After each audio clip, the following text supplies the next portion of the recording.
reading, holding a book, or turning a page difficult or impossible. The content is copyrighted by the respective publishers.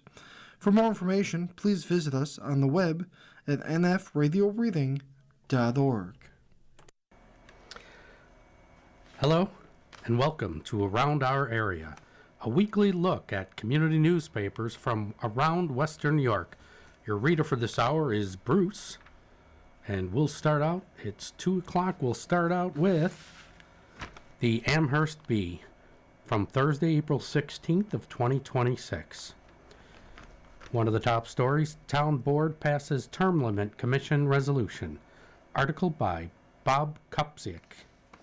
The Town of Amherst Board on Monday approved a resolution establishing a term limits commission, following questions and concerns from several audience members. During public expression, Jane Cox of Harlem Road asked the board what the selection process was for the committee and whether they had received an email from attorney Paul Wolf of the New York Coalition for Open Government, who offered a legal opinion related to the term limits local law. In a story in the April 9th Bee, Wolf wrote in the email, "In my opinion, there is no need for the town board to create a commission to review the existing term limits." In an attached memo citing case law, including Hochman versus Clarkson, New York Court of Appeals 2023, Wolf wrote that the Amherst term limit law is valid and enforceable. If someone believes otherwise, they can file a lawsuit to challenge the law. In that email, Wolf said that the town was seeking to form a commission to review its term limits law based on the New York State Court of Appeals ruling that a term limit law passed by the town board of Clarkson was invalid because a public referendum was not held. Matt Plunkett of North Hill Drive said that nowhere in the Clarkson case did the Court of Appeals say that all term limits laws are subject to mandatory referendum. They never said it, and whatever the merits of the local law are, it preserves the majority rule. Amherst resident Joe Voidovich suggested that with regards to term limits, the town approach the state legislature and have them pass a law that would cover this exclusion supposedly put in by the court for all towns, so individual municipalities don't have to deal with this on their own. Town of Amherst Deputy Supervisor Angela Marinucci spoke at length on term limits. She said she received Wolf's legal opinion and assumed other board members did, and that there were lengthy back and forth exchanges with Wolf. She noted it is important for the town to evaluate the term limit law now because there are no town elections this year, allowing the town to clarify the issue moving forward. She said there were 3 lawsuits against the town of Clarkson related to this case, which took up significant resources from their town attorneys as well as staff time. Marinucci said she wants to possibly prevent that from happening in Amherst. "We are a very busy town attorney's office, as we talk about very often. We don't have the time to deal with that." She said she advocated for the commission because if the town needs a referendum, there will be no cost and it will make us all set to go forward and strengthen the law on the books. She added that the town of Amherst's law on term limits is 20 years old, and added that a section of the town's term limit laws specifically exempts partial terms. 5 of the 7 of us currently elected here are going to be elected to partial terms, which would exempt us and allow us to run for more than 2 consecutive terms, she said. "I don't believe the situation of those 3-year partial terms were contemplated by the law when it was passed in 2006, and I think it's really important that we allow residents to decide what the language of a potential referendum should be." She said the first consideration of the commission would be whether the town's law requires a referendum, adding that Wolf's legal opinion would be provided to the commission as well as the town of Clarkson legal case. Marinucci said she wants to caution the public to be wary of those who are spreading misinformation related to the local term limit law, just to sow dissension among our residents. "No one on the board is proposing to abolish term limits," she said. "I anticipate that we will have a two-term limit after this year. According to Marinucci, the town had 11 participants interested in being on the public commission, and those people were selected for it, adding that no one is being hired or paid to be on the commission. I want to say thank you to those who expressed their consideration and for those who will serve what is an important and complicated issue. In other board news, a resolution passed requesting New York State authorization for the town to enact a local hotel occupancy tax. The town wants to establish a 2.5% hotel bed tax, a move town officials say would support tourism and help fund critical infrastructure and community investments. Amherst officials say the proposal reflects the growing demands placed on local resources by the area's steady influx of visitors, with the town hosting hundreds of thousands of tourists each year, drawn by major athletic events, including national and regional tournaments at the Northtowns Center, as well as activities tied to the University at Buffalo. The next town board meeting will be at 7 p.m. Monday, April 27th, at the Town of Amherst Municipal Building, 5583 Main Street in Williamsville. People Inc.'s Blocher Apartments open in Williamsville. Article by Bob Kupsik. Blocher Homes, a $42.6 million, 93-unit housing development, which officials have called inclusive, accessible, and affordable, opened on Thursday, April 9th at 135 Evans Street in Williamsville. Developed by People Inc., Blocher Apartments includes the renovation of the Blocher Homes, a former senior community, as well as the construction of 3 new 2-story buildings. The development also features community rooms and a landscaped outdoor area with a playground. Blocher Apartments represents a transformative investment in both people and community, said People Inc. President and CEO Ann McCaffrey. Thanks to Governor Hochul's housing plan, the development brings high-quality, affordable apartments to Williamsville, expanding access to safe, stable housing for individuals of all abilities. By thoughtfully integrating inclusive design, supportive services, and proximity to local amenities, the Blocher campus creates real opportunity for residents to live independently and thrive. Enhancing communities through innovative and supportive services is at the heart of the People Inc. mission, and we are proud to help meet this important need. Village of Williamsville Mayor Christine L. Hunt said, "I would like to welcome our new neighbors to the Blocher Apartments. I am glad that People Inc. chose to carry on the name of Blocher for the property, as it reflects the history of the village and the philosophy of John Blocher, an important contributor to our village history and a philanthropist." Originally meant to be a home for senior citizens in 1904, a time when there was no Social Security program, this property carries on the tradition of providing housing opportunities for all. Blocher Apartments will also have 23 supportive units, reserved for eligible tenants with developmental disabilities who will receive a range of support from People Inc. or other organizations of their choice, according to a press release. The project includes fully accessible and adaptable apartments. There are 10 units to accommodate residents with mobility disabilities and 5 units to accommodate residents with sensory disabilities. The all-electric development has heat pumps for heating and cooling, energy-efficient lighting, electric vehicle charging, and Energy Star appliances. There is also a green roof system providing stormwater management. The new units at Blocher Homes help to fill a vital need for housing in Erie County, particularly housing that will be in part support individuals with developmental disabilities, said Erie County Executive Mark Polenkars. This project reinvigorates the neighborhood with safe, efficient, and affordable new housing. I thank Governor Hochul and People Inc. for making this investment in our residents and our community. Town of Amherst Deputy Supervisor Angela Marinucci said Blocher Apartments represent an important step forward in ensuring the town remains inclusive, accessible, and affordable for all. This vibrant, centrally located development is conveniently located near numerous town amenities and accessible by public transit, allowing the residents to play a meaningful role in strengthening the economic vitality of the entire community. This project has been a tremendous benefit for these new tenants and truly addresses a housing gap that many face.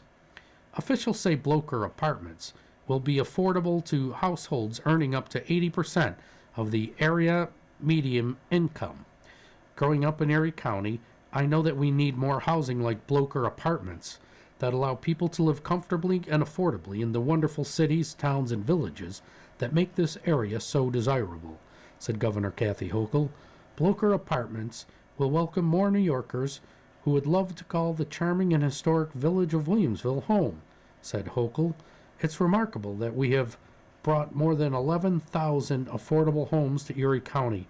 I'm eager to continue working to create the homes that people need and make communities throughout Western New York more inclusive and affordable.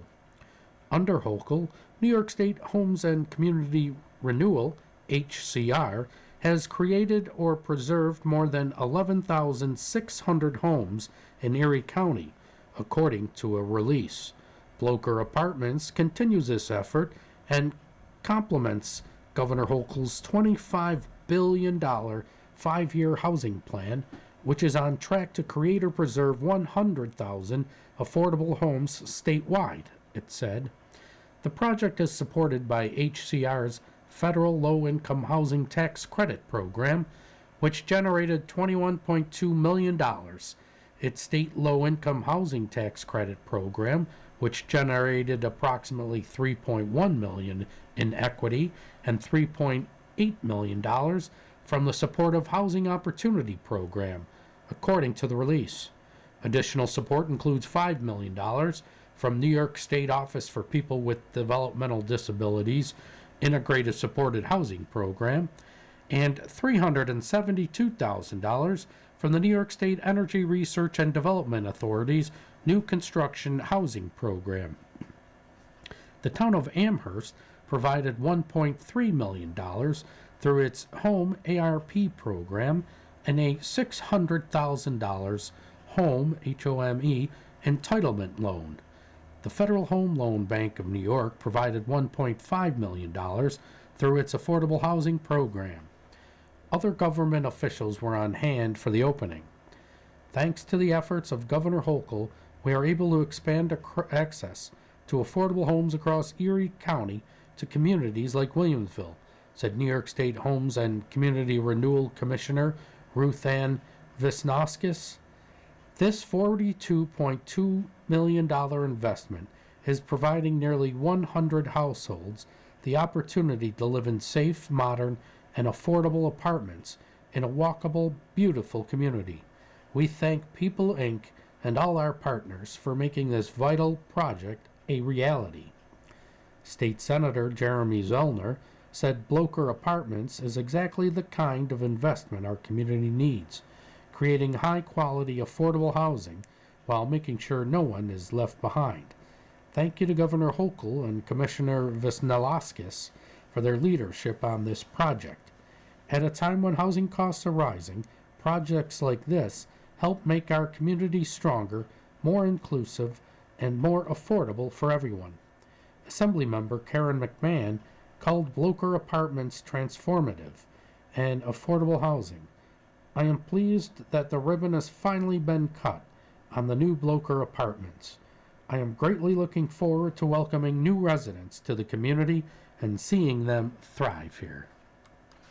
It is 14 after, and now from the Clarence Bee. PAJF accepting applications for scholarships. The Polish American Journal Foundation, PAJF, is currently accepting applications for the 2026-27 Kamila and Czesław Zabula scholarships for college students of Polish or Polish-American descent. The $1,500 scholarship and second-place $500 scholarship are available to high school seniors, undergraduates, and graduate students. Applications will be accepted until August 31st. The winner will be announced on September 30th. Funds will be dispersed to the winner upon proof of full-time studies at an accredited institution.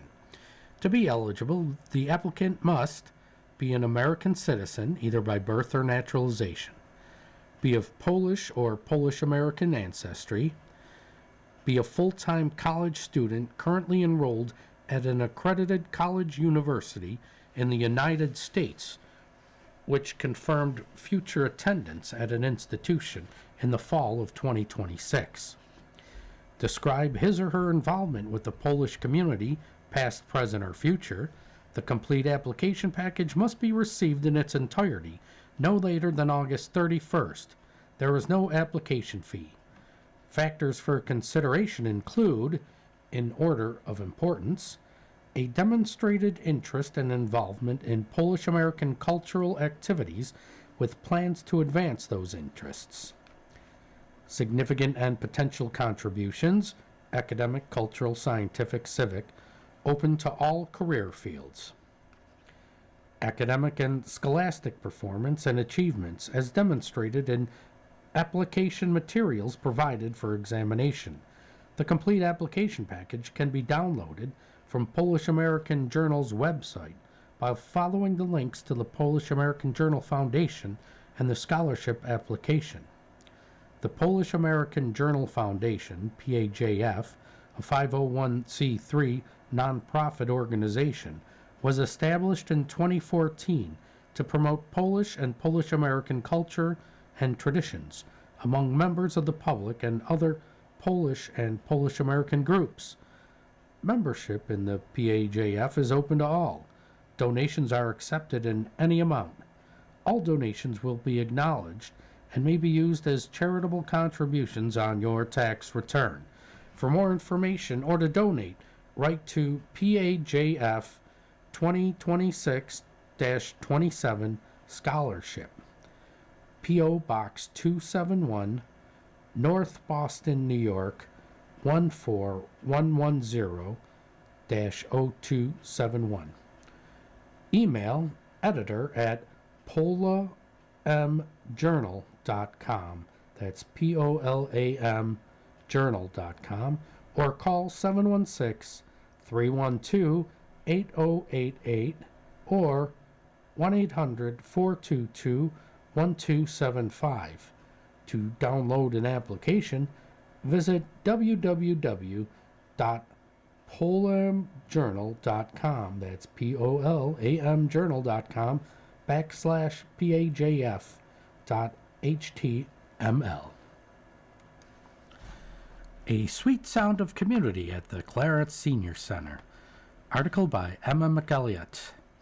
What began as a small gathering of a handful of guitar players has grown into a monthly musical event, bringing together more than 50 musicians and singers at the Clarence Senior Center. The Music and Pastries program, held at 10:30 a.m. on the second Thursday of each month, has become a lively community jam session that blends music, connection, and shared tradition. Participants now play a wide range of instruments, including guitars, drums, bass, violins, violas, cellos, accordions, banjos, harmonicas, maracas, bells, and less traditional additions such as a Cajun drum, washboard, and spoons. Office Administrator Katie Macri said the variety creates a unique and energetic sound that sets the group apart. The program features familiar sing-along sections spanning multiple genres and eras, including music by the Eagles, Johnny Cash, Merle Haggard, John Denver, and the Everly Brothers, as well as hymns and Civil War-era songs. She noted that songs are intentionally chosen to be accessible so musicians of all skill levels can participate. Musicians follow along using projected sheet music or digital copies on tablets, helping keep the group coordinated and making it easy for a newcomer to join in, Macri said. The event is also intergenerational, occasionally including children and grandchildren who join in the performances. We've had grandkids come in and play alongside their grandparents, Macri said. That's really special to see. The free program includes pastries and beverages for both musicians and attendees, adding to what Macri described as a welcoming social atmosphere where people can connect as much as they play. Macri said first-time attendees are often surprised by the size and inclusivity of the group, frequently expressing amazement at how many people are playing together and asking if they can join. In some cases, audience members eventually become performers. One member started coming as an audience member, then she began asking for the music so she could sing along, and now she's playing the Cajun drum with the group, Macri said. Participants had shared that the program is especially meaningful because it brings together people from different musical backgrounds in a free, open space, particularly benefiting those who may not otherwise have others to play with. Macri added that many attendees have formed connections and now meet outside the monthly sessions for additional jam times. The group was started by member John Brinkman and has expanded beyond its monthly gatherings, with additional informal sessions forming due to growing interest. It grew naturally, Macri said. What started as something small and casual has grown into a fantastic monthly experience that continues to bring people together. Macri said the program also highlights the important role senior centers play in the community, offering a space where people can gather, feel welcomed, and build a sense of belonging. She added that the program has helped bring in new visitors, expanding the center's reach largely through word of mouth. For those considering attending, Macri said the experience is unlike anything else. It's the true meaning of a jam session, just playing and having fun, she said. The next Music and Pastries event is scheduled at 10:30 a.m. on Thursday, May 14th at 4600 Thompson Road. It is 22 past the hour. And now from the Cheektowaga Bee from Thursday, April 16th, 2026, we have a news brief. The Cheektowaga Central School District's 2026 capital project vote passed on Tuesday, April 14th, with 148 people voting yes and 30 voting no to move the project forward. To learn about the capital project, which includes improvements to classrooms, security, infrastructure, and athletic spaces, along with reopening Pine Hill for pre-K and kindergarten, visit tinyurl.com/B2M2MRDZ. Mount Calvary Cemetery begins construction on cremation niche complex. Mount Calvary Cemetery, 800 Pine Ridge Heritage Boulevard, Cheektowaga, is constructing an all-glass cremation niche complex adjacent to the cemetery's iconic bell tower, which is visible from Harlem Road. The cemetery said the project is a response to the growing number of families choosing cremation following the death of a loved one. Ground was broken Tuesday, April 14th, on the St. Matthew niche, the first of 4 niches that will be part of the Garden Evangelists Complex. The other niches will be named St. Mark, St. Luke, and St. John. These will be the first new structures built at Mount Calvary Cemetery since 1993. The first building, St. Matthew, is designed specifically for cremation memorialization, said Douglas Wisura, the cemetery's president and CEO. This is not just a building. It is a reimagining of what a cemetery can be. It will be a space filled with light, dignity, and intention, set right next to our historic bell tower, connecting our future to our past. Each new building will feature 544 glass front cremation niches for single, companion, and family sets of remains. The interior will also include marble front niches for those who prefer them, while the exterior will feature single and companion granite niches.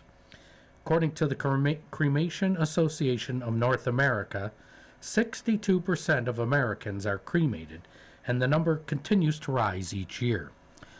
"We are making a commitment that this place will continue to matter," said Wasura, "that it will continue to serve, and that it will continue to evolve with the people who call this community home."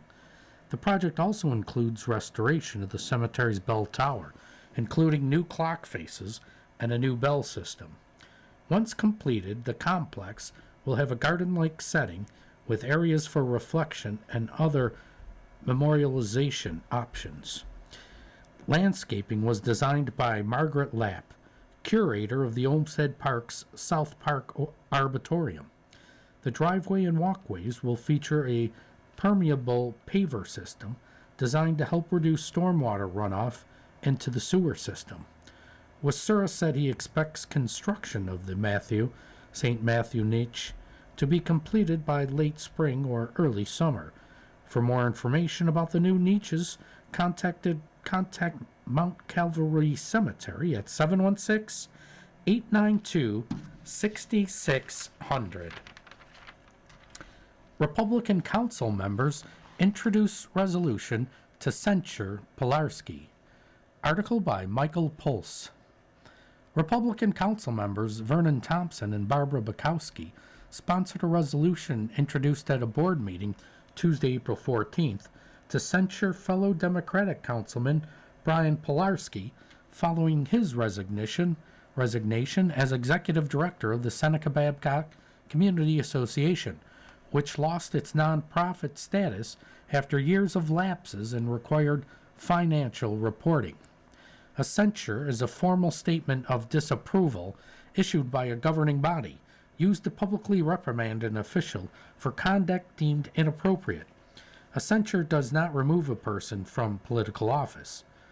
According to reports, the association submitted annual reports through 2004, but did not file again until 2020, when it reported for the 2017 tax year. No additional filings have been made with the State Attorney General's office.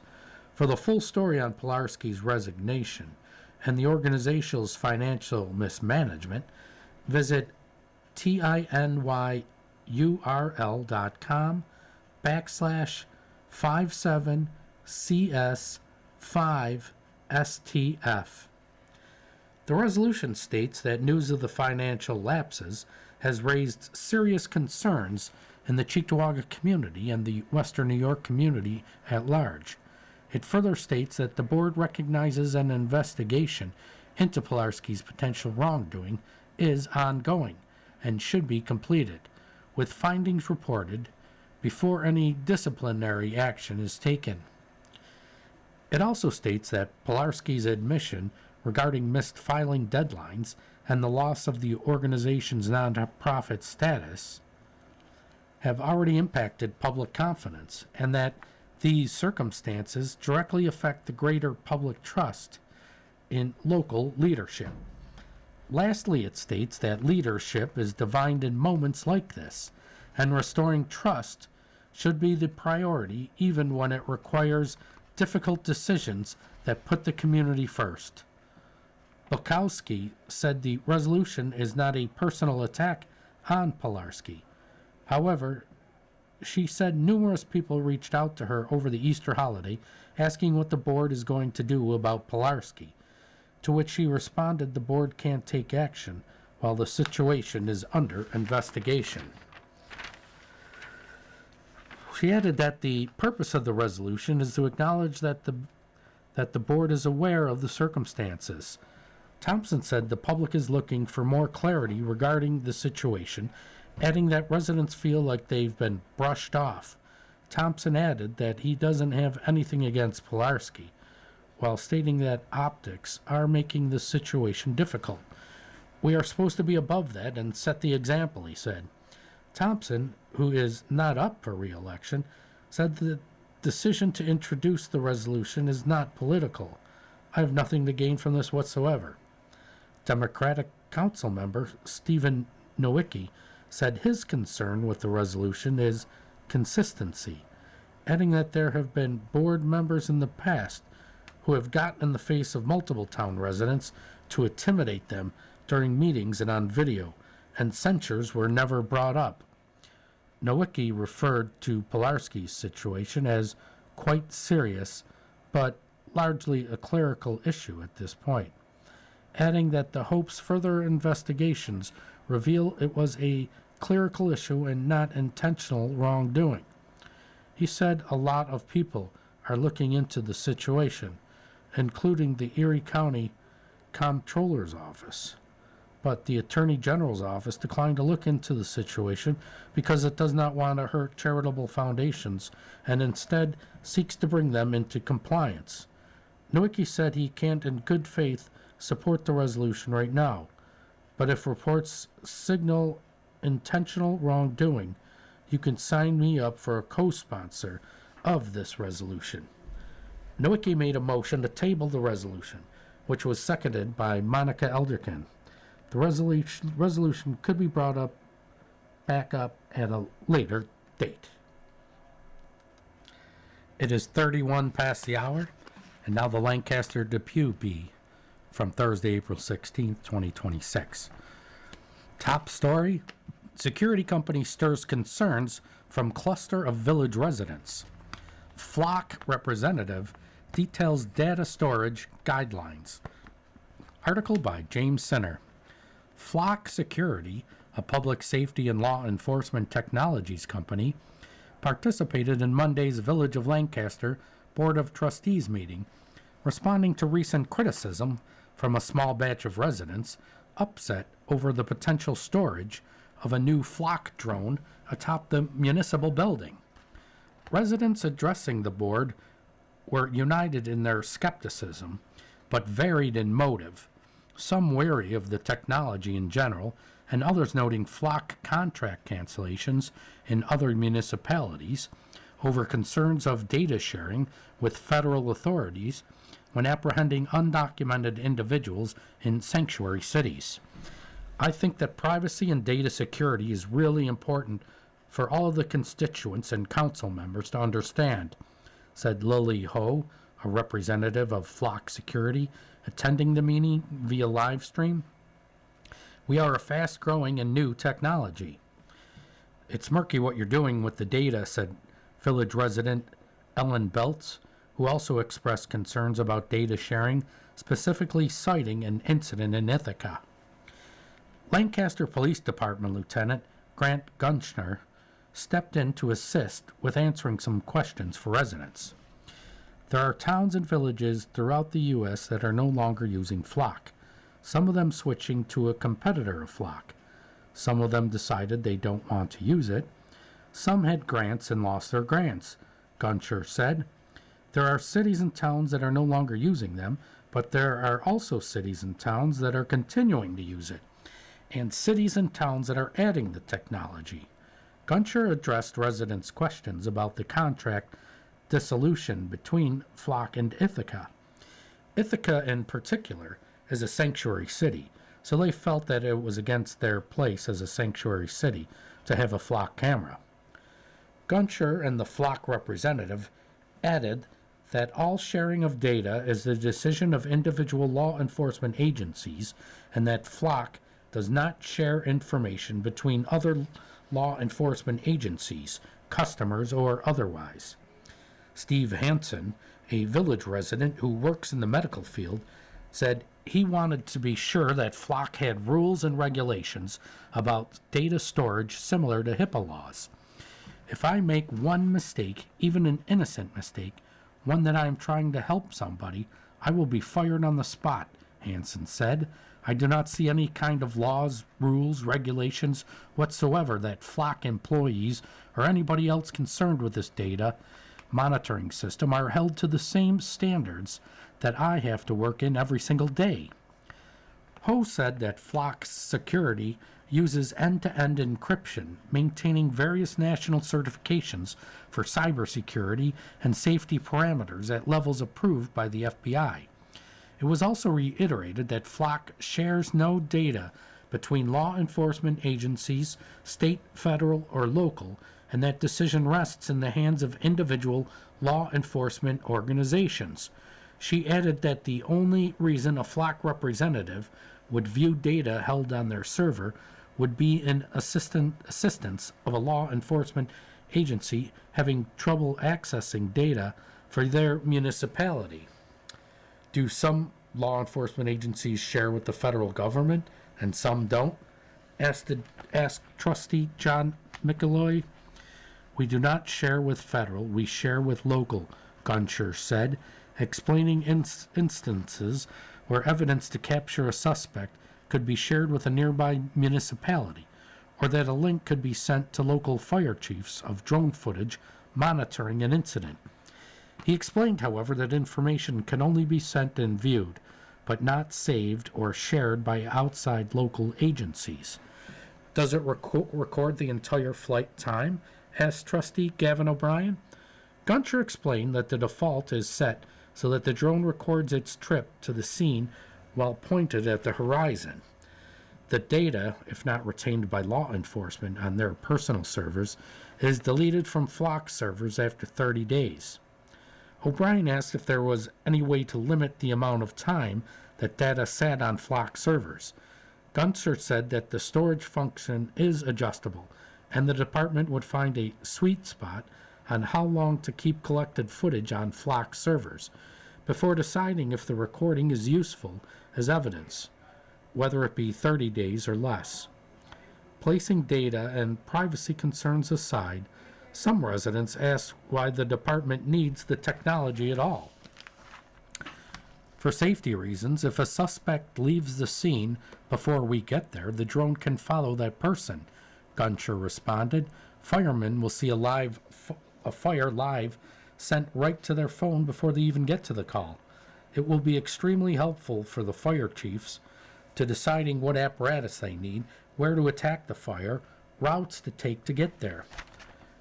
Guncher added, there's many advantages to getting a drone above a scene in 90 seconds. It was also explained multiple times during the meeting that the drones differ from the already existing town flock cameras as they cannot read license plates. Neither the existing flock cameras nor flock drones can perform facial recognition. Flock drones only provide video footage to the subscribed police department, acting similar to a law enforcement badge camera or dash cam. Mayor Bill Schroeder concluded the public question and answer session to begin working on other village business, thanking residents for sharing their concerns. He also reminded residents that the incoming resolution in the village is to store the drone. The drone itself is property of the town of Lancaster, which oversees the police department. While some municipalities have dissolved their contracts with Flock in recent years, the company reported 958 new law enforcement clients in 2025.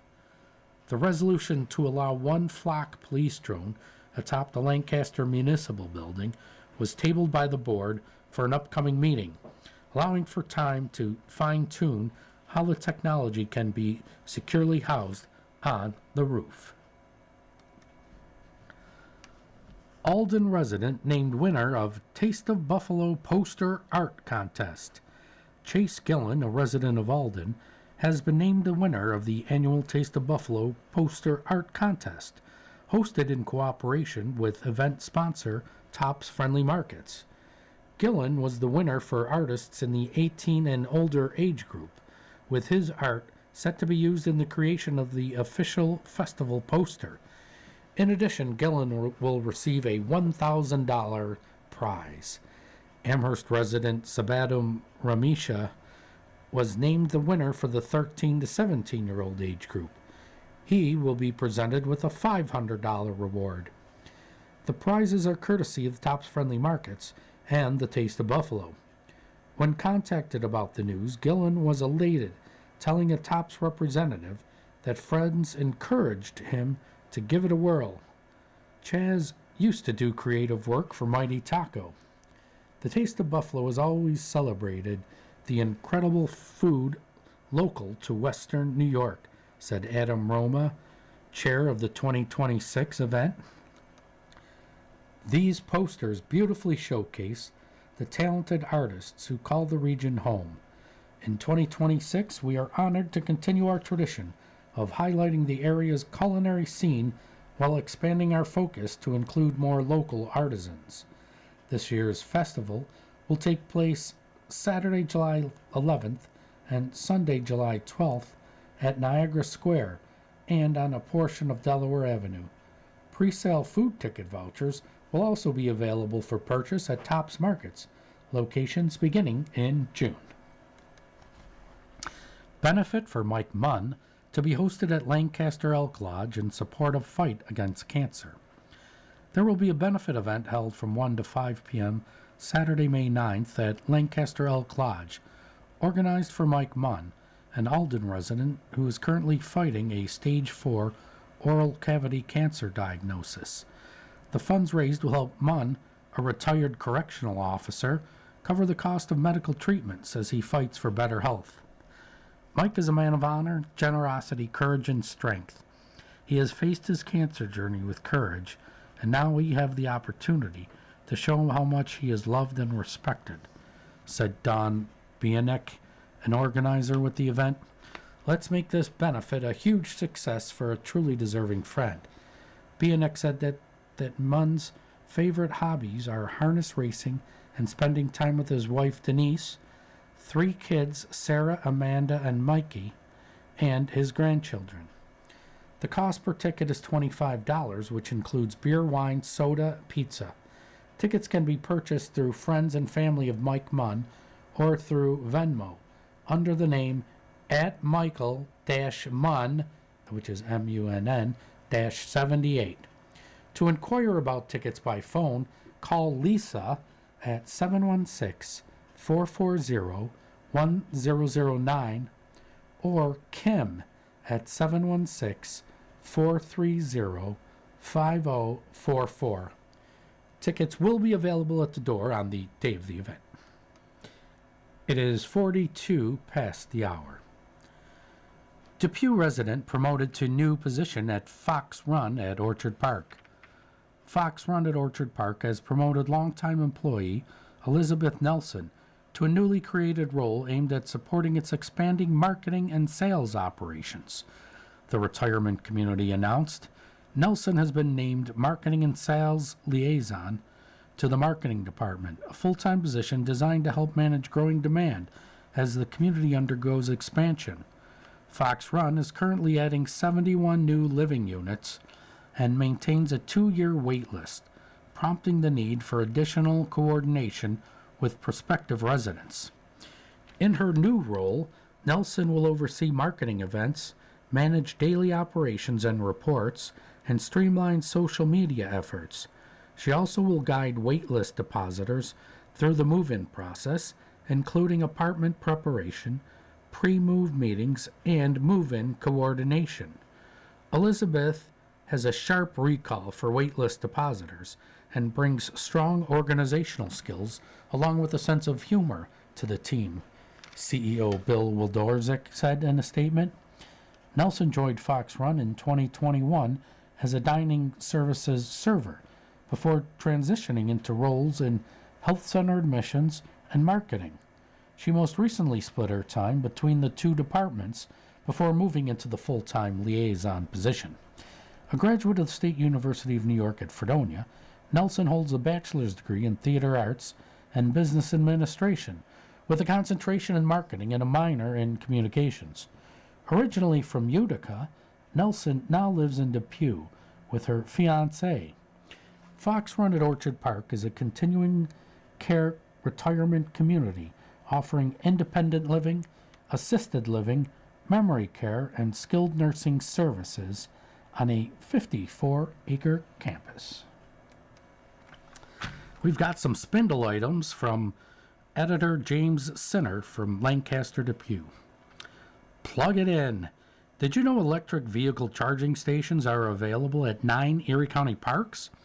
If you drive an electric vehicle and need a boost, consider taking in the scenery at one of the beautiful green spaces maintained by the Erie County Parks, Recreation and Forestry Department.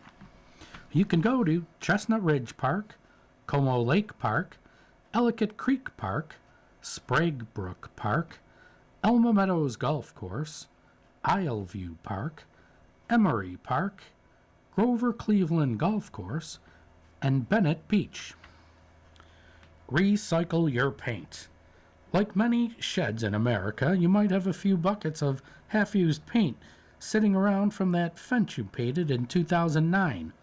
For those interested in uncluttering their workspace, Buffalo State University will host a recycling event from 8:30 to 1 p.m. on Saturday the 18th, which has already happened. The Blue Envelope Program. The Erie County Sheriff's Office, ECSO, is part of the Blue Envelope Program, an initiative overseen by the New York State Sheriff's Association that assists law enforcement officers when communicating with drivers that have autism. During a traffic stop or any other interaction with law enforcement, program participants can present their blue envelope containing information like a driver's license, vehicle registration, and insurance information. The special blue envelope lets officers know about the individual's autism diagnosis to limit any misunderstandings. To join the Blue Envelope program, email the Sheriff's Office at mitchell.martin@erie.gov. Turtle crossing. As the weather warms, residents will start seeing more snapping turtles out and about. One of my favorite members of the local wildlife community. The local snapping turtles you see out on the outskirts of town or near a village body of water are considered living fossils. As a species, they are believed to have survived the extinction of the dinosaurs. That could explain the irritability. They've seen a lot. When driving around, keep your eyes on the road. I'll see a snapping turtle en route to its next bog here and there on the outskirts of town, and unfortunately, these primordial creatures aren't known for their sprint. You can usually just go around them safely once you look for opposing traffic. The DEC provides instructions for moving snapping turtles out of traffic.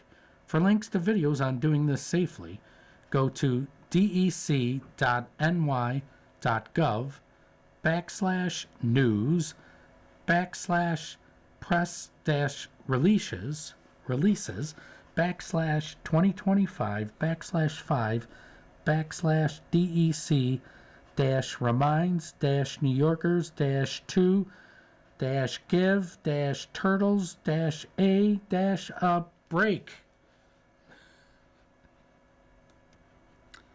It is now going on 48 past the hour. We'll be reading from the Kenton Bee from Thursday, April 16th of 2026. One of the top stories, Eminger to step down as supervisor of Tonawanda in May. Article by Citra Silvarja. The town of Tonawanda supervisor, Joseph Eminger, will step down from his position sometimes next month. The town board will then appoint the next supervisor, who will serve in that title until the end of 2026. A special election for the office of supervisor will be held in November of 2026 for the remainder of Supervisor Eminger's term, which expires at the end of 2027. Eminger stated it was a personal decision to step down. I chose this time to step down because I want to give the voters their earliest opportunity to vote on my successor. If I waited a couple of months, they wouldn't get a chance to vote until next year. This is the best interest of the town, that I'm doing it and the timing is right, so people can vote on my successor. He made the decision sometime in February. He stated that he feels satisfied with the condition he is leaving the town in. It's not like the barn is on fire. I'm leaving the successor with the golden opportunity with what we have done in the last 15 to 20 years and improve on that. I'm happy with that. I'm looking forward for having a long, happy retirement and watching the town I love prosper. New people on the town board will bring in fresh ideas, and that's important, added Eminger. At this time, the groundwork is all laid, including for all the work that is scheduled for next year. So all the work will get done. so it wouldn't make a difference if he left now or next year, he said. First elected as a town councilman in 2005, he was re-elected in 2009 and 2013, and was appointed by former supervisor Anthony Karuna to be his deputy supervisor in 2008. He was elected supervisor in 2015 and subsequently re-elected in 2019 and 2023 by wide margins. During his tenure as a supervisor, Eminger stated he is proud of many things accomplished in the town. The water and sewer infrastructure is very vital to every municipality, and its maintenance and improvements are very challenging because of the costs involved. We have spent tens of millions of dollars on our water and sewer infrastructure and improved it so much over the years. The recreational facilities in the town were built in the 1950s and needed a facelift, said Eminger. The improvement to the rails to trails was a hallmark accomplishment during his tenure. The Paddock Park also saw several improvements, including a state-of-the-art spray park, new pickleball courts, new ice arena, outdoor volleyball courts, and a rugby volleyball pitch. The former Lincoln Ice Arena was also converted into a multi-purpose athletic field house. We could do these improvements because we thought outside the box of non-conventional ways to increase revenue. We approached Paddock Chevrolet for that purpose in exchange for naming rights. That is how we were able to make this project happen. The most recent accomplishment, he stated, is the ambulance corps. That is the backbone of the town's emergency services. He noted that it is already a revenue generator, and these services are being offered without using taxpayer money. The inflation rate has gone up by 42% since 2012, said Eminger. My job is to keep the town affordable in terms of taxes. We have been able to keep the taxes under the tax cap in 12 of the 14 years that it has been in place. I am very proud of that. Eminger stated that most of his accomplishments in the town were done in a vacuum. He said they were accomplished with the help of many people, including other town board members, department heads, town employees, and others who worked collaboratively to make things happen. This is a lesson moving forward, that we can accomplish a lot more working together. Erie County legislator John Bargnesi said, I have been fortunate to know Supervisor Joe Eminger since we first served on the town board, then continued to work together when I moved to the Erie County Legislature. Supervisor Eminger has been as dedicated as anyone in his service to the town of Tonawanda, always aiming to make it a better place. He faced challenges head-on, working to move the community forward in the right direction. I hold Supervisor Eminger in the highest regard as an honorable man who is true to his word. I want to thank him for his leadership and wish him the best in his retirement. He is a graduate of Cardinal O'Hara High School and Canisius College, now University. Among the honors he has received, the St. Joseph the Worker Award for his work at St. Amelia Parish in Tonawanda, the Frankie Vane Lair Award from the New York Water Environment Association for his contribution and commitment to environmental projects and initiatives, and he was inducted into the Cardinal O'Hara Distinguished Alumni Hall of Fame. Eminger currently serves as treasurer of Catholic Charities of Buffalo and sits on their board of trustees. I've had the opportunity to know and work with Supervisor Joseph Eminger over the years, and I want to congratulate him on his service to the town of Tonawanda, said Senator Jeremy Zellner. From his time on the town board to serving as supervisor, Joe has led with a steady hand, a strong sense of responsibility, and a deep commitment to the people he represents. The town has faced major challenges, including the closures of Huntley, Tonawanda Coke, and Sumitomo. Through it all, he was forced on tackling each one, guiding the community through difficult moments with clarity and resolve. He worked to strengthen public safety, invest in community spaces, and keep the town moving forward. I thank him for his partnership and years of service, and I wish him and his family the very best in this next chapter. Eminger credited the love and support of his wife Colleen and other family members for helping him stay grounded and accomplish all that he did. He has 2 granddaughters, ages 7 and 8, and looks forward to spending more time with them and his family, as well as playing more golf and traveling in retirement. I've enjoyed every day that I have served as supervisor in the town. I never had a bad day coming to work, being a councilman or a supervisor. It's not hard if you enjoy doing the work that is required. I'm going to miss the people, but I'm not going to miss being on calls 24/7, as the job demands. I can spend more time with my family, and that's enticing at this point in my life, said Eminger. NT residents file class action lawsuit against DigiPower X. Article by Citrig Silvarja. North Tonawanda residents Sharon Demers, Karen Haints, and Mark Polito filed a class action lawsuit on April 6th against the Bitcoin mining company DigiPower X after enduring constant noise for roughly 4 years. The residents have been facing ongoing issues with the plant regarding noise and pollution issues and have taken several actions in the past in hopes of getting some relief. Deborah Gondek, a resident of NT, stated that more than 300 NT residents signed petitions in February of 2022 and May of 2024, made a presentation to the Common Council to resolve high noise levels that exceed the maximum allowable as per the ordinance in May of 2024. The city of North Tonawanda conducted a formal noise study by a third-party expert in the summer of 2025 and in the fall of 2025.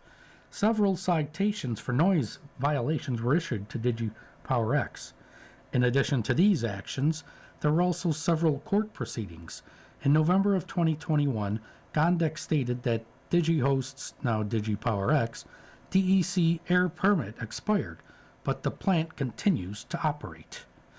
The Public Committee Service Commission stated Gondek approved the purchase of the Fortiside gas plant by DigiHost to power its on-site crypto mining machines 24/7, despite several concerns raised by the residents in public hearings. Last year, a New York State Supreme Court ruled that the Public Service Commission is now required to conduct a new climate analysis of the sale to ensure that it actually complies with our climate law. Until the new climate law analysis is solidified, which we hope will require DigiHost to mitigate the commission consequences, or its four-star purchase, the crypto mining operation continues to emit hundreds of thousands of tons of greenhouse gases annually, said Gondek. Coming up next in the Niagara Frontier Radio Reading Service, we have a reading of our South Towns papers, including Orchard Park, Hamburg, East Aurora, and West Seneca's B papers or Sons. At 3 o'clock, we have the Ample Eagle, and at 4 o'clock, we have the Grand Island Niagara County Tribune Sentinel. Stay tuned for these readings and more throughout the day, and contact us if you have comments, suggestions, or questions. You're listening to the Niagara Frontier Radio Reading Service. Volunteer radio readers broadcast daily readings, 24 hours a day, of newspapers, magazines, books, and other printed matter to area people who are blind or have a print disability, who are provided reading radios. The Niagara Frontier Radio Reading Service has broadcast almost 40 years of radio readings to those without sight. Our broadcast signal is provided at no charge by WNED. Radio Reading Studios are at 1199 Harlem Road in Cheektowaga. For more information on the Niagara Frontier Radio Reading Service, call 716-821-5555.